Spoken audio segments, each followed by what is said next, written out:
बाथ्राया सैथो हाग्रामाया दा बिनिया 10टा एमसिएलए दङ 10टायावबो बिसोरो जेनजोबो बेखौ लानानै हाग्रामाया नेशनेल पलिटिकल पार्टिजों मार्च आप जानायनि थाखाय सावरायगासिनो दङ आं बर' हारिनि खौसेथिनि सार्थआवहाय हाग्रामाखौ दाखालिबो नोंथांमोननि मिडियानि गेजेरजोंनो बे बाथ्राखौ बुंखाबाय इउपिपिएलआव फैयोब्ला जों बिथांनो देबोरगाव समस्थिखौ हगारना होगोन आरो मोनसे खोथाखौ आं एड खालामनो गोसो जाबावदों हाग्रामाया इरिगेसन डिपार्टमेन्ट आरो पिडब्लिउडि डिपार्टमेन्टआव बहुत आद्रा खामानि मावनाय दङ गतिके बे बिथाङा फैयोब्ला इरिगेसन डिपार्टमेन्ट आरो इएम डिपार्टमेन्टनि इएम होनो थाखाय जोंनि इउपिपिएल दोलोआ राजि जेराव जोंनो सरकार बानायखागोन मानाव गेदेर प्रमद बर' बिथाङानो चिफ जाखागोन मानाव गेदेर प्रमद बर'नि बिथांनि सिङावनो थानानै बिथाङा गावनि आद्रा जानाय खामानिखौ लामा सामानि खामानि आद्रा जानाय दलां हाजार दलां आद्रा खालामनानै गालांदों आरो इरिगेसन डिपार्टमेन्टखौ बिथाङा हाजार माने आद्रा खालामनानै गालांदों बेफोरखौ मावफुंनो थाखाय जोंनि इउपिपिएल दोलोनिफ्राय बिथांनो जों बान्था हिसाबै बेखौ होगोन बाथ्राया सैथो हाग्रामाया दा बिनिया 10टा एमसिएलए दङ 10टायावबो बिसोरो जेनजोबो बेखौ लानानै हाग्रामाया नेशनेल पलिटिकल पार्टिजों मार्च आप जानायनि थाखाय सावरायगासिनो दङ आं बर' हारिनि खौसेथिनि सार्थआवहाय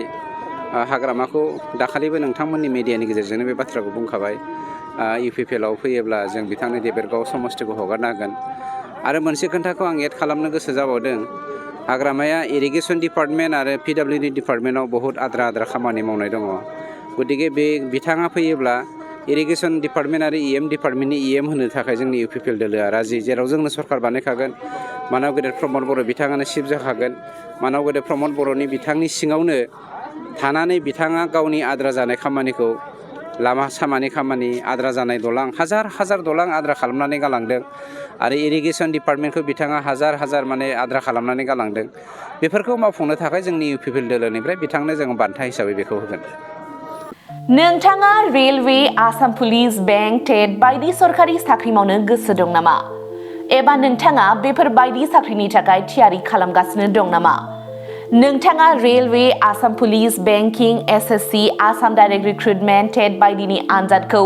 खनले होदोंब्लाबो जाफुंसारनायखौ मोननो हायाखै नामा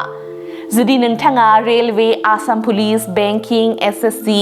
Assam direct recruitment TET cum recruitment आनजादनि थाखाय थियारि खालामगासिनो दङब्ला नोंथांनि थाखाय लानानै फैदों मोनसे मोजां रादाब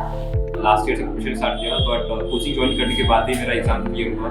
तो मेरा इस साल 3 एग्जाम का प्री क्लियर हुआ सीएचएसएफ का प्री क्लियर हुआ फिर आईपीएस पीओ का मेरा प्री क्लियर हुआ है और सीजीएल का भी मेरा प्री क्लियर हुआ है तो अभी मैं मेंस का प्रिपरेशन कर रहा हूँ क'क्राझार सहरनि RNB road ward number 6 Sai Baba मन्दिर एबा एयारटेल अफिसनि साखाथियाव दङ आईबीटी कचिं इनस्टिट्यूटआ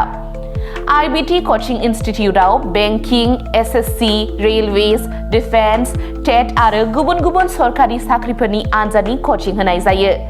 आरो बेनि मुं थिसननाया दासान्दि सोलिगासिनो दङ आं